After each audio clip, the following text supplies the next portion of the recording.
A Ele a glória, pra sempre. Amém. Você pode levantar as suas mãos. Vamos começar a orar em outras línguas. Esse culto não é nosso, não é para nós, mas é para o Espírito e pelo Espírito.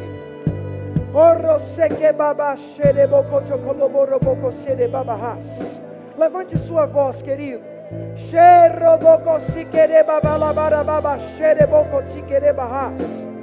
Nambrotique mandre vorre boche kiba maya rasa kite kobroto randa baka chike rebe koso robo kola la mama richo pro bo chike reba ba suke rambia mama baka cheke le baba raba la baraba has vive rico coco boro cheke re baba has. Oh, obrigado, Senhor. Obrigado por essa noite. Obrigado por tua vida que está em nós. Obrigado porque ninguém pode resistir à unção do Espírito. Ninguém pode resistir ao Espírito que habita em nós. E Pai, nós queremos declarar no nome de Jesus. No nome de Jesus. Inspiração sobre a tua igreja. Inspiração sobre os teus filhos. Inspiração sobre os teus filhos, graça para viver esse tempo, unção para viver esse tempo. Oh, obrigado porque a tua unção nos levanta por dentro. Obrigado porque a tua unção, ela nos levanta por dentro. Ela nos encoraja, ela nos encoraja, ela nos enche de forças, ela renova o nosso vigor. Aleluia. Obrigado porque nós não estamos aqui para mais um culto, mas nós estamos aqui para te dar o nosso culto, o nosso melhor, a nossa intensidade, o nosso amor e a nossa adoração. Oh, aleluia! Graças te damos, Senhor, graças te damos por cada palavra, por cada projeto, por cada plano se cumprindo nesse lugar. Oh, aleluia! Aleluia! Vamos cantar mais uma vez, a Ele a glória. Oh!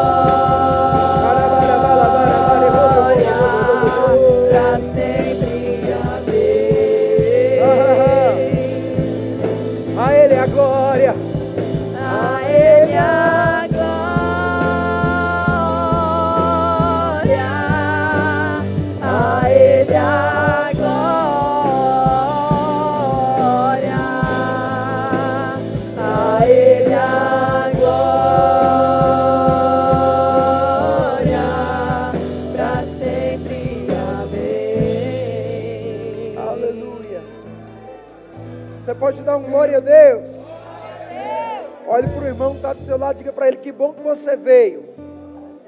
Diga para ele: você está no lugar certo, no tempo certo, para ouvir a palavra certa. Pega a tua Bíblia na mão e declara comigo. Diga: eu sou o que a Bíblia diz que eu sou. Diga: eu tenho o que a Bíblia diz que eu tenho. Diga: e eu posso. Diga: e eu posso. E eu posso o que ela diz que eu posso. Quem pode dar outro glória a Deus? Toma o teu assento. Aleluia, obrigado ao louvor. Vocês podem sentar. Que coisa boa, queridos, estarmos aqui nesse friozinho por fora, mas aquecidos por dentro. Sabe, querido, não é um frio lá fora que vai nos desanimar de estar aqui. Não é um frio que vai nos paralisar, porque nós temos algo precioso para receber nesse lugar. Eu sei, amado, que você teve um dia de trabalho, é um dia de fadiga mesmo, de exaustão muitas vezes, mas você está aqui exatamente para renovar as suas forças. Você está aqui para ser alimentado no seu espírito. Amém, queridos? Então vamos para a palavra de Deus. Deus colocou algumas coisas no meu coração. E eu gostaria que você abrisse comigo inicialmente em 1 Coríntios capítulo 2. 1 Coríntios capítulo 2. Versão revista e atualizada. Versículo 1 ao 5. Mas eu quero fazer um parêntese antes da gente começar a nossa ministração. Eu estava ali adorando, sentado, ouvindo os avisos, e eu ouvi falar sobre o simpósio. Quem ouviu falar do simpósio aqui? Deixa eu fazer uma pergunta. Quem está inscrito no simpósio aqui? Levante suas mãos. Bastante gente, mas eu ainda vejo algumas mãozinhas abaixadas. E deixa eu falar algo para você.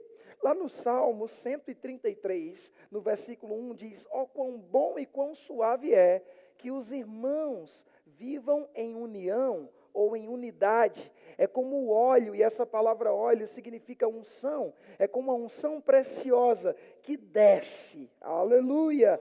Primeiramente sobre o quê? Sobre o quê? Cabeça. Depois sobre até chegar aonde? Nas vestes. Quantos querem ver o verbo da vida Lapa encharcado de unção? Quantos querem ver cultos que as pessoas vão sair daqui embriagadas e terão que sair carregadas para os seus carros? Eu também quero, querido.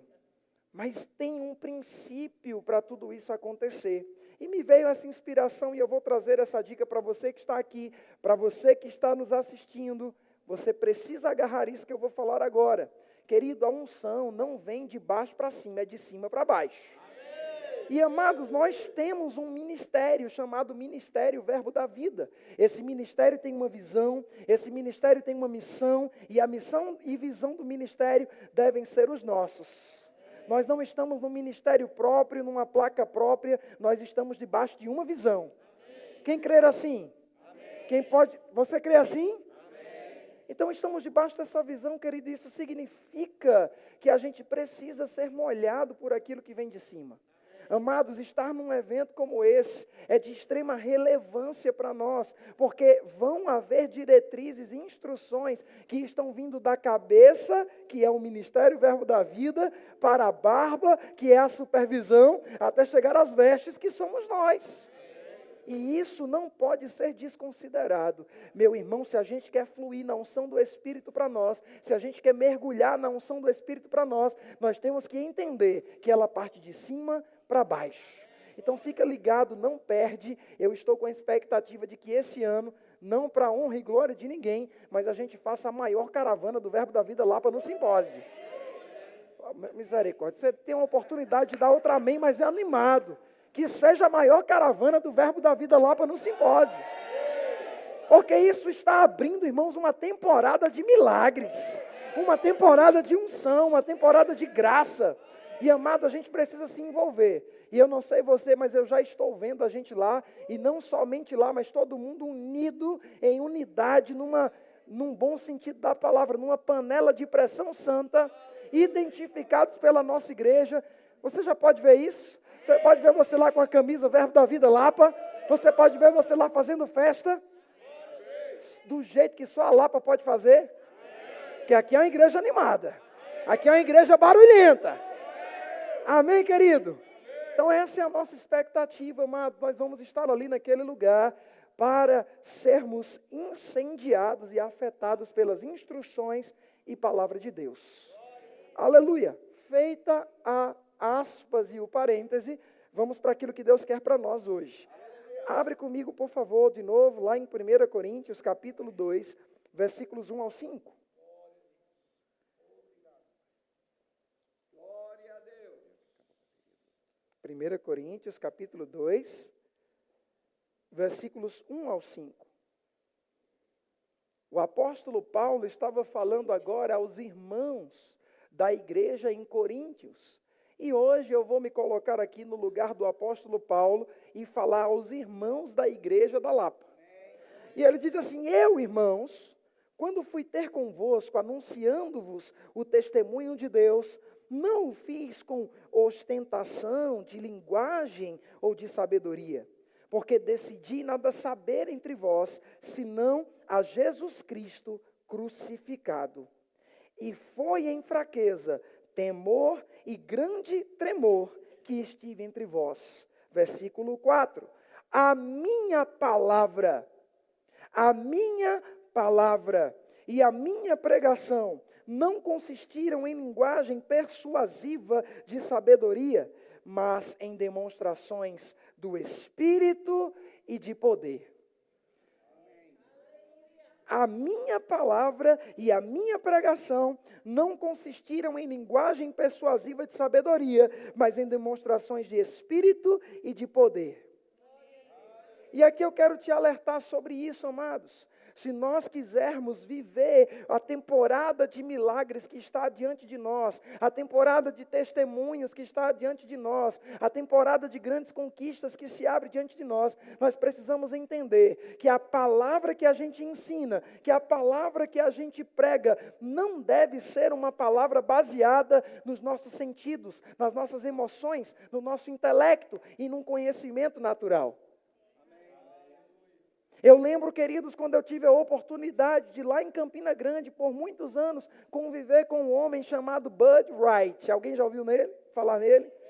E esse homem, amados, por muitas vezes na sua vida, eu o vi pregar e enquanto ele pregava, meu coração queimava, ardia. E ele dizia algo assim: eu não estudo a palavra para pregar, eu estudo para viver.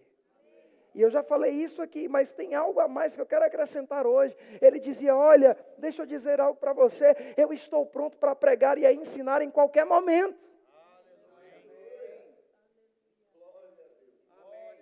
E sabe por que aquele homem estava pronto para pregar e ensinar em qualquer momento? Não é porque ele era confiante no braço dele, é porque ele entendia que havia uma dependência do Espírito na vida dele. E sabe, amados, essa palavra, sem uma linguagem persuasiva de sabedoria humana, ela é orientada para nós através do Espírito de Deus, do poder de Deus. Querido, não adianta a gente estar aqui ministrando uma palavra seca, vazia, sem vida. Precisa haver o envolvimento do Espírito nela. Porque é o Espírito que toca a nossa vida, é o Espírito quem transforma a nossa vida. E não adianta separar o livro do autor. Eu ouvi um ditado muito verdadeiro que diz que a Bíblia é o único livro que você sempre lê na companhia do autor. E querido, eu vou te dizer, ele estar aqui, outra oportunidade para você, ele está aqui e muito mais, ele está dentro de você. Onde quer que você vá, ele está lá, ele não te deixa só, ele não te abandona, pode não ter ninguém do teu lado, mas ele está lá. Então o apóstolo Paulo tinha uma convicção muito firme, ele dizia, é demonstração de Espírito e poder com um objetivo. Versículo 5, que objetivo era esse? Para que a vossa fé, quem aqui tem fé? Não se apoie, não se sustente em sabedoria humana, e sim no poder de Deus. Queridos, eu estava ministrando domingo passado, se você estava aqui, você teve a oportunidade de ouvir um pouco a respeito do Espírito da fé que fala, e nós vamos dar continuidade a isso, porque Deus tem colocado no meu coração que para as coisas que nós vamos viver aqui, é necessário restabelecer os pilares da fé. É a fé quem vai manifestar essas coisas. E esse contexto está nos dizendo, não é baseado no conhecimento humano. Não é baseado em sabedoria humana. Não é apoiado na força do seu braço. Não, querido. É apoiado no poder de Deus. Abre comigo 1 Coríntios, ainda capítulo 2. A gente vai um pouquinho mais adiante. E dentro do mesmo contexto, no verso 14, ele vai dizer para nós, o homem natural. Sabe qual é o homem natural? Aquele que não nasceu de novo. O homem natural não aceita as coisas do Espírito de Deus porque eles são loucura. Não as pode entender nem discernir, porque só se discernem espiritualmente. Porém, o homem espiritual, tem algum homem espiritual aqui? Este julga todas as coisas, mas ele mesmo não é julgado por ninguém. Então, querido, deixa eu te falar. E eu quero trazer uma visão clara para o seu coração. De fato, eu não estou trazendo palavras para te animar. Eu não estou trazendo palavras aqui para mexer com o teu emocional, para te deixar feliz, para te deixar alegre. Eu estou te comunicando durante esses dias, esses primeiros dias, a imagem e visão que Deus está projetando enquanto cabeça da igreja para esse tempo. Eu estou sendo claro? É uma imagem e visão a respeito da igreja da Lapa. E amado, quando eu falo é grande, não é para te motivar e te empolgar ou te emocionar. É porque a imagem que está sendo gerada dentro de mim é grande. É uma imagem grande. Quando eu falo, amados, a respeito de uma reconstrução da qual nós estamos falando tanto esse ano, essa reconstrução é de fato para uma edificação e expansão que vai acontecer. É a visão de Deus. Eu já vejo muitos ministros sendo levantados nesse lugar. Eu já vejo pessoas sendo levantadas não somente ao pastoreio, mas nos quíntuplos dons ministeriais, profetas, evangelistas, apóstolos, mestres. Quem pode dar um amém? Pode parecer, amado, que eu estou querendo fazer chover no molhado, repetindo as mesmas coisas várias vezes, mas, amada, não vão me cansar de repetir até que isso esteja impresso no seu coração.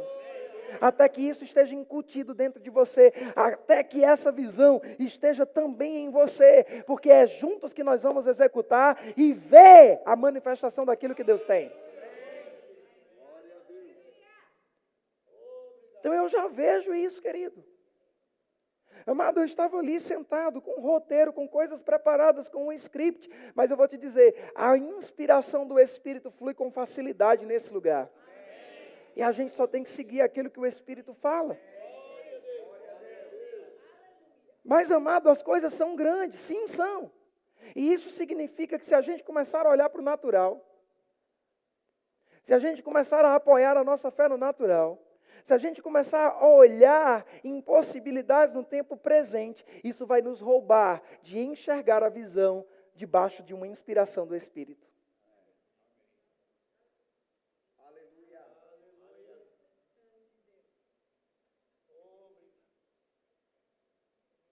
O que Deus está fazendo conosco nesses dias? Está ajustando o foco da nossa lente. Está nos fazendo ver não mais pelo natural, mas está nos trazendo para uma visão debaixo do Espírito, uma visão sobrenatural, inspirada pelo Espírito dele.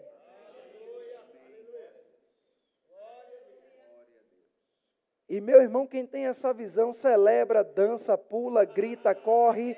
Não importa se tem 1, se tem 5, se tem 10, se tem 30. Porque, meu querido, você não está correndo por causa das pessoas, você está correndo por causa de uma visão que está inserida dentro de você.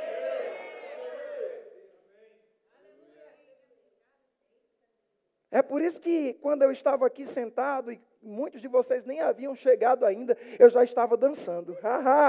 Porque eu não estou dançando porque eu estou vendo você aqui, eu estou dançando porque eu sei o que Deus está fazendo e o que Ele vai fazer.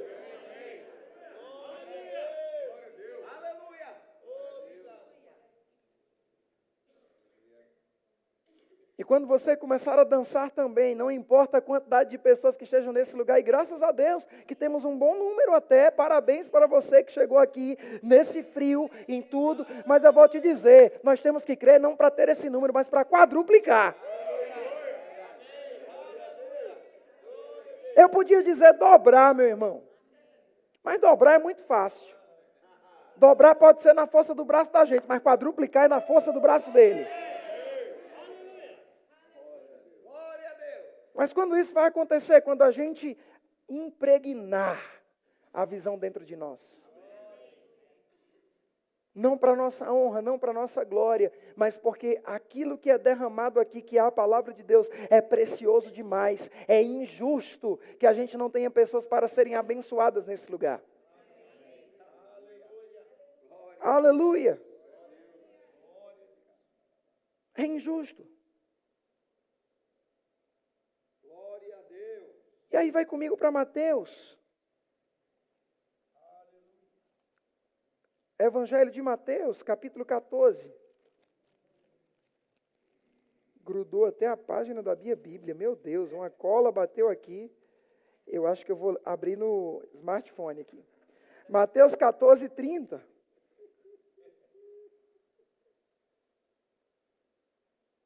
Evangelho de Mateus. Glória a Deus. Consegui abrir na de papel. Sou jovem, mas sou velha guarda. Eu prefiro o papel, viu, gente? Mateus capítulo 14. Mateus capítulo 14. Vai falar sobre um episódio. E aqui eu quero trazer uma fundamentação, porque hoje nós estamos no culto de quinta, talvez o Senhor nos ensine, nos inspire.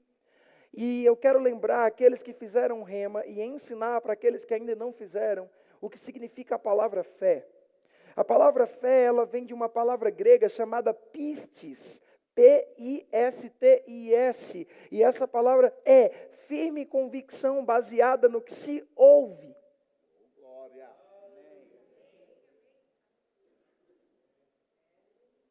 Pergunte para mim, o que é fé? Firme convicção baseada no que se ouve. Irmão, não fica desatento, não fica desapercebido ao que Deus está comunicando nessa nova estação. Deus está falando por intermédio dos seus vasos. Deus está falando hoje por intermédio do vaso que vos fala. Mas você não pode ficar desatento àquilo que está sendo comunicado. Porque fé, irmão, é a firme convicção. Não é uma leviana convicção. É uma firme convicção. Baseada em quê? No que eu estou escutando. Glória a Deus. Você está sendo comunicado sobre coisas nesse lugar? Então você tem que ter uma firme convicção naquilo que você está ouvindo. Glória a Deus. Aleluia. E quem tem firme convicção no que está ouvindo não é demovido por circunstância. Não é demovido por impossibilidades. Porque ainda que hajam impossibilidades, o Espírito da fé vai transformar em possibilidade.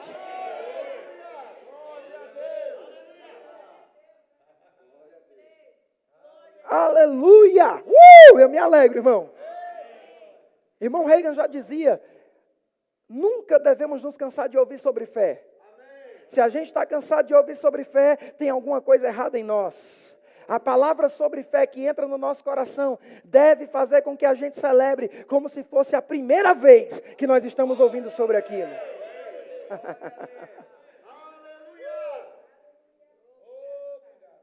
Aleluia! Então, fé é uma firme convicção baseada no que se ouve. E aqui eu quero trazer 2 exemplos para você, querido. Na verdade, 3. 1 negativo e 2 positivos. Essa instrução que nós vamos ouvir aqui vai ser uma âncora para a sua vida, não no sentido de travar e paralisar, mas de te segurar, de ser uma segurança para você. Como também vai ser uma âncora para aquilo que Deus quer fazer nesse novo tempo. E se eu posso te dar um conselho, não escuta somente essa palavra hoje. Durante a semana vai lá no YouTube, escuta de novo, compartilha com os outros, porque a igreja precisa ouvir o que está sendo compartilhado. Aleluia. Glória a Deus. Versículo 22, capítulo 14 do Evangelho de Mateus. Logo a seguir, compeliu Jesus os discípulos a embarcar e passar adiante para um outro lado, enquanto ele despedia as multidões. Despedidas as multidões, subiu ao monte a fim de orar como? Sozinho. Ei, tem momentos de coletividade, nós vamos viver e desfrutar disso. Mas também tem momentos que nós precisamos do nosso secreto com Deus. Tem momentos que você vai precisar, irmãos, fechar a porta do seu quarto e orar sozinho. E orar sozinho é exatamente, literalmente sozinho. Às vezes sem a esposa, sem os filhos, sozinho. E Jesus foi ter esse tempo de intimidade e comunhão com o Pai.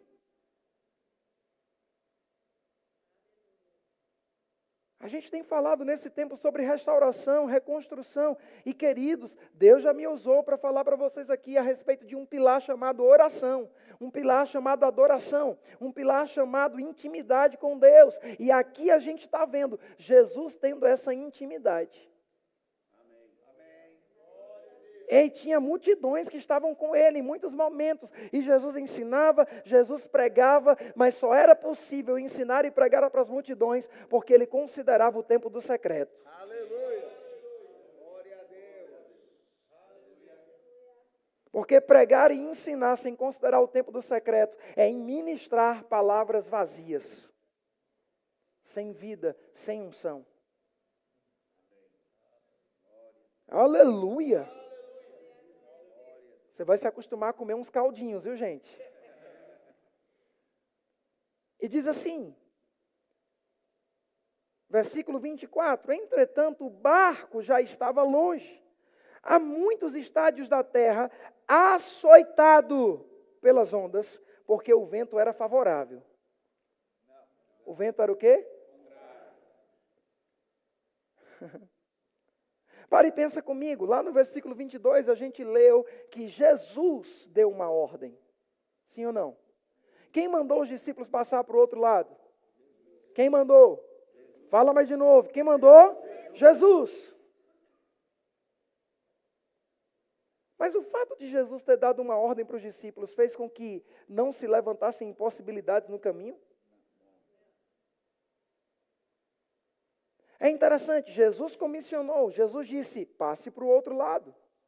Deus está trazendo uma instrução para nós, queridos, aqui na Igreja Verbo da Vida Lapa, não desconsiderando os tempos antigos, mas entendendo o tempo presente. Amém. Alô? Eu tenho muito cuidado, eu preciso que você entenda isso. Todas as vezes que a gente falar sobre isso, não é desconsiderando tudo que foi construído e passou, mas é considerando a graça e a força para o novo. É isso. É isso. Então, Jesus está nos comissionando através de vozes, de ministrações, dizendo, olha, é um tempo de glória, é um tempo de maior unção, é um tempo de colheita, é um tempo de restauração, é um tempo de coisas grandes. Já é um comando, irmãos. Diga comigo, já é um comando. Ó, glória! Já é um comando.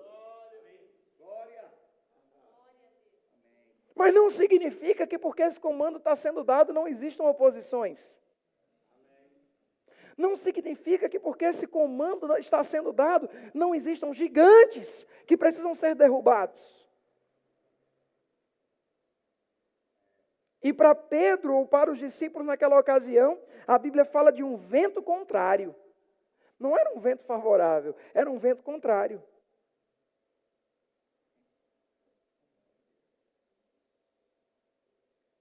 Versículo 25, na quarta vigília da noite, Jesus foi ter com eles, andando por sobre o mar. E eu vou mudar, irmãos, me permita usar uma licença poética para isso aqui. Isso é inspiração, viu? Não é programado não estou com esboço aqui não. Jesus andando sobre o mar, indo ao encontro dos discípulos, pode significar para você o sobrenatural indo ao seu encontro. Amém. Aleluia! Ei, preste atenção. Os ventos em algum momento na nossa vida e os ventos para a Igreja da Lapa podem soprar momentaneamente contrário. Mas preste atenção no que eu vou te dizer. O sobrenatural está vindo ao nosso encontro.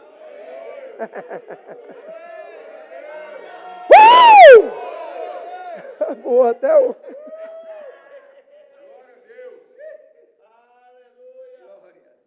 Ei, o espírito da fé agarra essas coisas, irmão.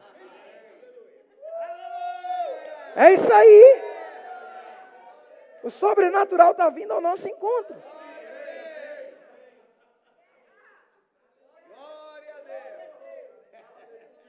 Ei, você está sentado numa cadeira agora, mas deixa eu te dizer, o sobrenatural está se movendo ao seu encontro.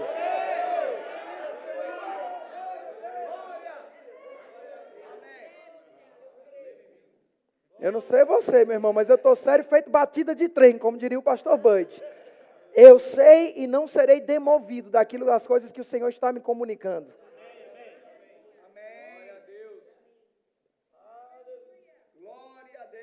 E Jesus foi ter ao encontro dos discípulos por sobre o mar, de uma forma sobrenatural. Porém, versículo 26 diz, os discípulos, eu acho que a gente vai ter que colocar de novo isso aqui, senão vai... Alguém pode me ajudar? Os discípulos, aleluia, os discípulos podem nos ajudar.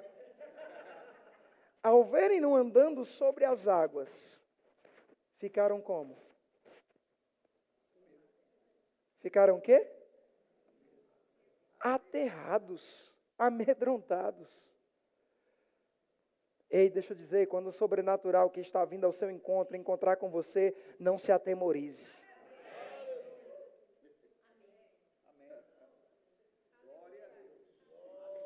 Não se atemorize. Não questione na sua alma, na sua mente. Não fique preocupado como vai ser, como será. É grande mesmo.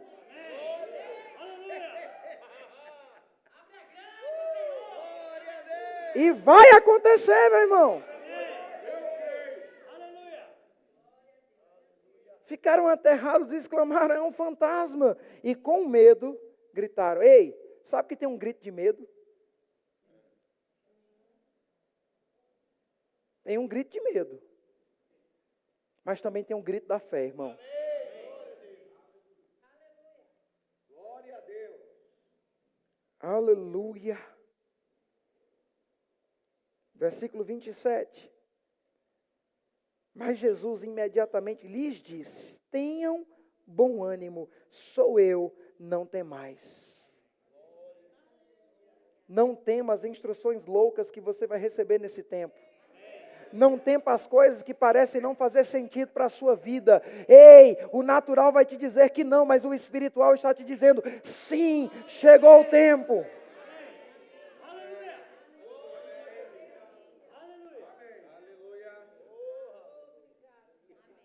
Aleluia.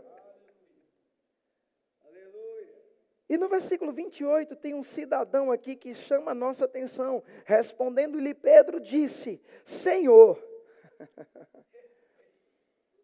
se és tu, manda-me ir ter contigo sobre as águas. Pedro teve ousadia. Talvez em outro momento, em uma outra ministração, Deus nos leve a falar sobre ousadia. Mas aqui, amado, Pedro teve essa ousadia e disse, eu quero ir ter contigo. Eu não quero somente o sobrenatural vindo ao meu encontro. Eu quero ir ao encontro do sobrenatural.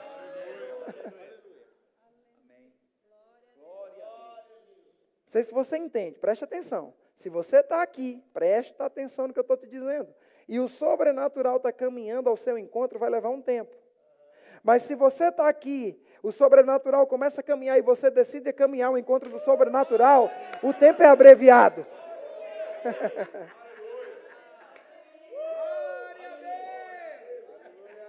Tem que haver uma disposição da nossa parte. Tem que haver uma iniciativa da nossa parte.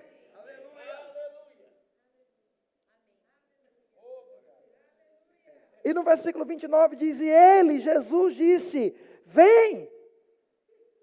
E o que é fé? Segundo a palavra pistes, firme convicção baseada no que se ouve.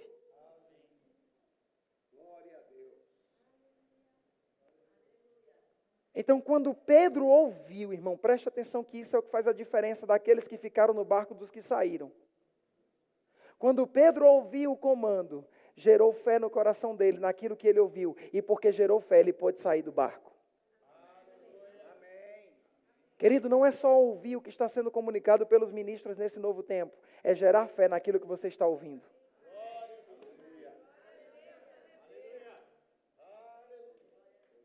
É gerar fé naquilo que você está ouvindo.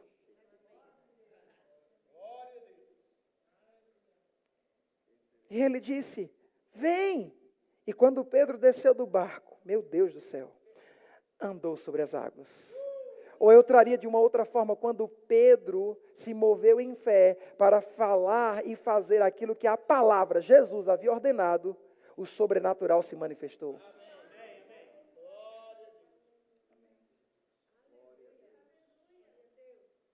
Quando é que o sobrenatural vai se manifestar? Quando a gente decidir andar nas palavras que nós estamos ouvindo.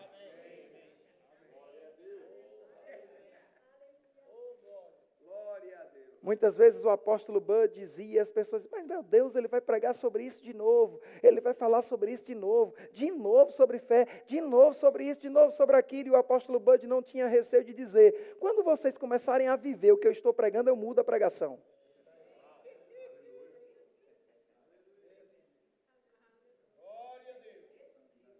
Aleluia. Querido, chegou o tempo da Igreja da Lapa andar sobrenaturalmente. Em fé. Em fé.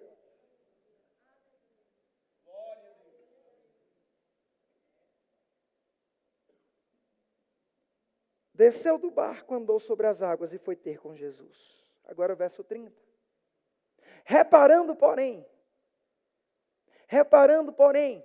na força do vento. O que aconteceu com ele? Preste atenção no comparativo e no contraste. A princípio, Pedro estava andando em fé, porque ele estava andando na palavra. Mas quando ele deixou de andar na palavra para andar naquilo que os seus sentidos estavam atentando, ele naufragou. Se foi assim com Pedro, por que você acha que vai ser diferente com você?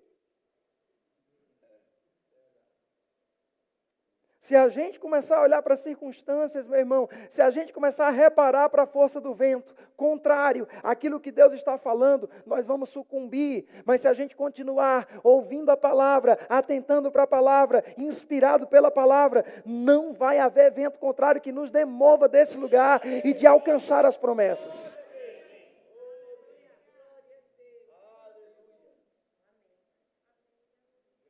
Amém, queridos? Diga de novo, chegou o tempo. Me perdoe se eu estou sendo exaustivo em fazer você declarar. Mas é porque, queridos, tem momentos que a gente precisa mesmo estar declarando. Não somente uma, não somente duas, não somente três, mas constantemente.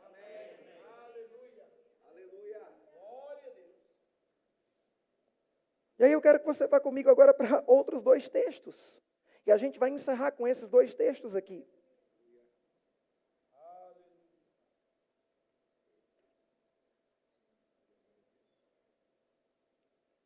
Evangelho de Mateus ainda.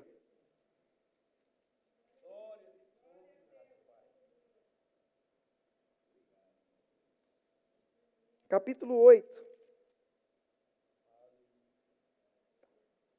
A partir do versículo 5. Meu Deus. Tendo Jesus entrado em Cafarnaum, apresentou-se-lhe um centurião implorando: Senhor, o meu criado jaz em casa, de cama, paralítico, sofrendo horrivelmente. Preste atenção. Às vezes a gente lê e não se atenta aos detalhes. A Bíblia está falando que um centurião. E aqui eu quero trazer um momento de escatologia para a nossa ministração de hoje. Quando você estuda no Rema, matéria de escatologia, você aprende que existem três povos: gentios, judeus e igreja. Sim ou não? E aquele centurião? Em qual desse grupo de pessoas estava? Aquele centurião, por acaso, era alguém que tinha nascido de novo, recebido Jesus e era a igreja de Jesus? Não. A igreja só passou, afinal de contas, a existir depois da morte e ressurreição de Cristo, quando nos foi dado o Paracletos, o Consolador, o outro que é halos de mesma característica e propriedade. Amém. Eu gosto disso porque a palavra consolador, outro aqui é allos, que é uma palavra grega que diz igualzinho. Não é semelhante. Eu vou te dar um exemplo, preste atenção. A palavra semelhante aqui seria, essa caixa é retangular e tem um formato. Essa aqui também é caixa, mas tem outro formato. Isso é semelhante. Mas allos é essa caixa que é igual àquela.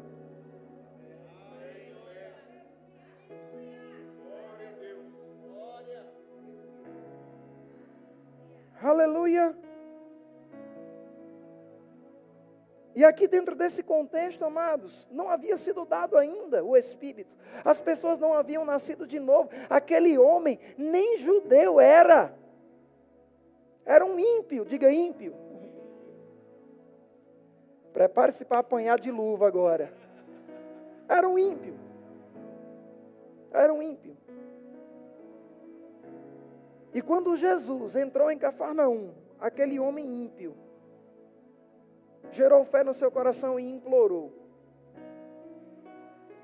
Sabe que às vezes tem muito ímpio discernindo mais sobre o poder de Deus do que muitos que estão dentro da igreja?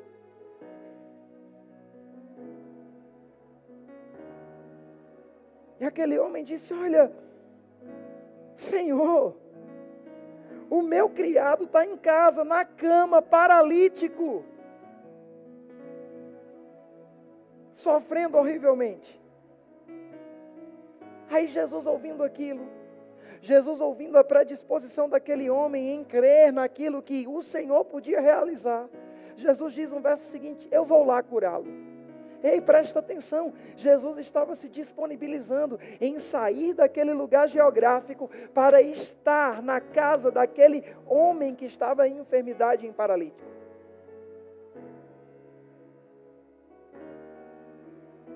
Você tem noção disso, querido? Só que o centurião responde, versículo 8, Senhor, não sou digno de que entres em minha casa, apenas manda, meu Deus do céu, apenas envia, apenas libera uma palavra. Apenas envia uma palavra. E o meu rapaz será curado.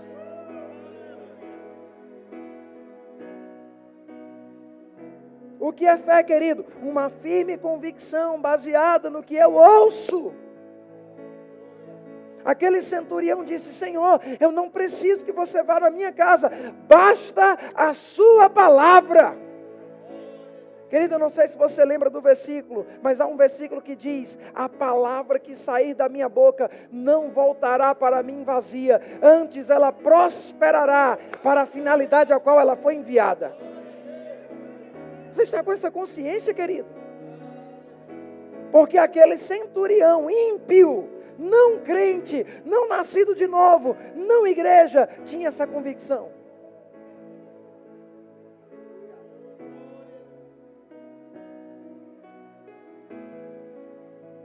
Você está compreendendo nessa noite que o que sair da sua boca vai produzir o efeito que você designar?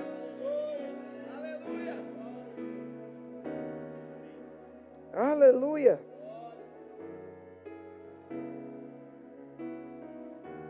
Versículo 10, ouvindo isto, admirou-se Jesus e disse, para quem? Para quem?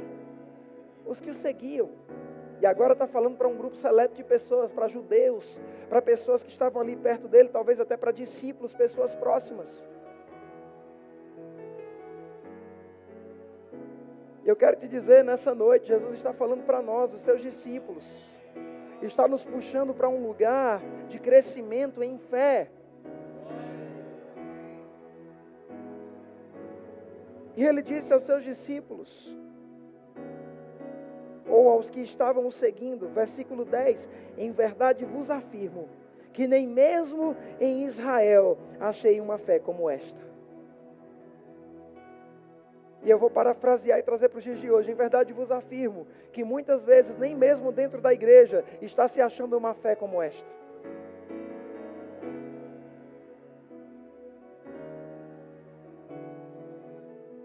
Mas a palavra, meu irmão, que é liberada, ela tem poder para fazer cumprir com o seu desígnio.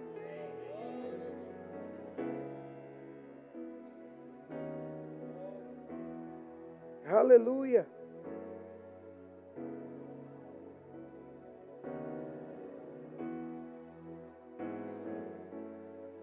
E aí eu vou para um outro texto para a gente finalizar. Lucas capítulo 5. Estamos só nos evangelhos hoje.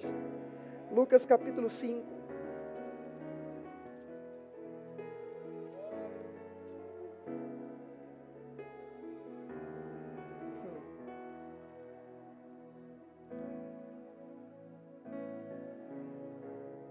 A partir do versículo 1. Aconteceu que, ao apertá-lo a multidão para ouvir a palavra, estava ele junto ao lago de Genezaré. Viu 2 barcos. Então Jesus estava pregando. Tinha uma multidão apertando ele. E tudo que Jesus queria era uma condição de favorabilidade para poder ensinar e pregar a palavra de uma melhor forma. Naquele tempo não tinha microfone, naquele tipo não tinha recursos audiovisuais como nós temos hoje. E Jesus estava ali, no gogó. E a multidão apertando, Jesus ensinando, e de repente ele olha para um lado, olha para o outro e vê 2 barcos. Uma necessidade.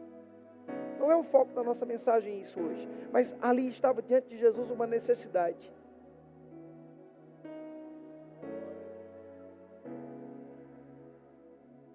Versículo 2: Mas os pescadores, havendo desembarcado, lavavam as redes. Entrando em um dos barcos, que era o de Simão, pediu-lhe que o afastasse um pouco da praia. Assentando-se, ensinava do barco as multidões. Quando acabou de falar, disse a Simão: Faze-te ao largo e lançai as vossas redes para pescar. Quando acabou de falar, disse: Lança as redes. Versículo 5, respondeu Simão: Mestre, trabalhamos a noite toda, nada apanhamos. Mas sob o quê? Sob o quê? Sob o quê? Eu lançarei as minhas redes. Às vezes a gente está, mas Senhor, eu já fiz de tudo, eu já fiz isso, eu já fiz aquilo, eu já tentei, eu já lutei, eu já guerrei. Ei, parou! Stop! Não é mais sobre o que você fez, não é mais o que você está fazendo. Ei, descansa, agora é sobre a palavra dele.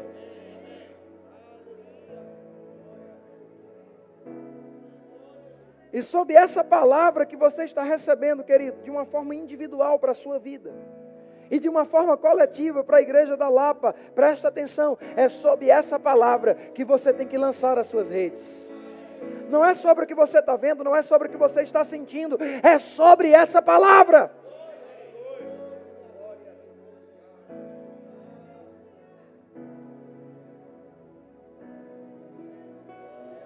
E sabe o que vai acontecer? As suas redes não vão sair do mar vazias. Elas vão voltar para você cheias de peixe.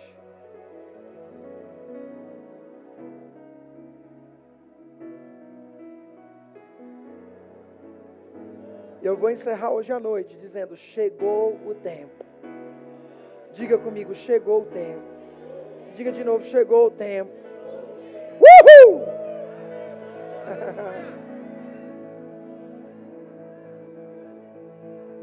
O que é que você tem que fazer? Ter essa palavra diante de você, de dia e de noite. Quando aparecer uma suposta impossibilidade, você vai rir diante da impossibilidade. Você vai dizer: chegou o tempo. Quando parecer que não está acontecendo, você vai declarar: chegou o tempo. Quando você não tiver vontade de dançar, você vai dançar dizendo: este é o tempo. Glória a Deus.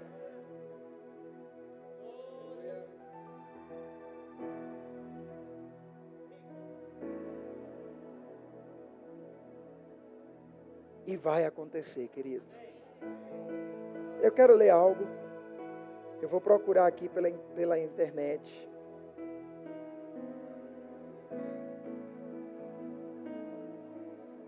Porque é a palavra que eu tenho tido dentro de mim.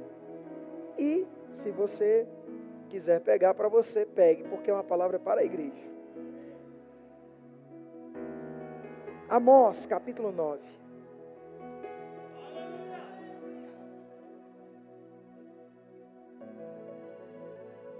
Livro de Amós, capítulo 9.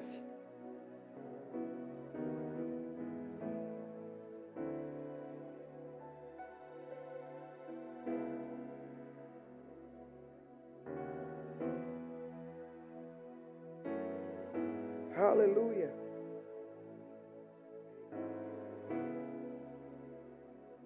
Vamos ler a partir do versículo 2. Ainda que desçam ao mais profundo abismo, a minha mão os tirará de lá. Se subirem ao céu, de lá os farei descer. Verso 3. Se se esconderem no cimo do Carmelo, de lá buscá-lo-ei e de lá os tirarei. Continuemos. E se dos meus olhos se ocultarem no fundo do mar, de lá darei ordem à serpente e ela os morderá. Continuamos. Vamos chegar na parte que eu quero. Se forem para o cativeiro diante dos seus inimigos, ali darei ordem à espada e ela os matará. Porei os olhos sobre eles para o mal e não para o bem. Continuando.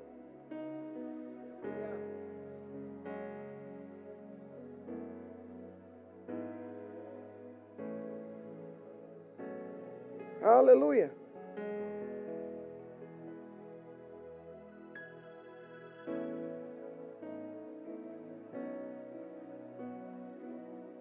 Aleluia.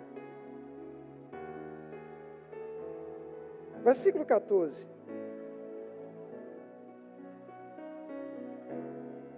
Mudarei a sorte do meu povo.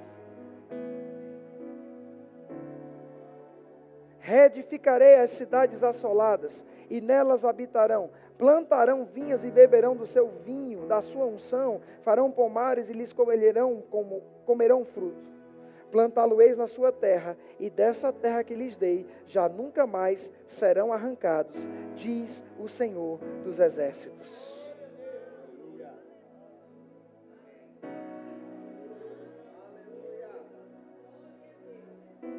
Este é o decreto do Eterno. As coisas vão acontecer tão depressa que a sua cabeça vai girar e não vai acompanhar. Uma coisa depois da outra. Vocês não conseguem acompanhar a rapidez. Tudo vai acontecer de uma só vez. E para qualquer lado que vocês olharem, verão bênçãos como vinho jorrando dos montes e colinas. Essa é a palavra de Deus para nós, queridos, nesse tempo.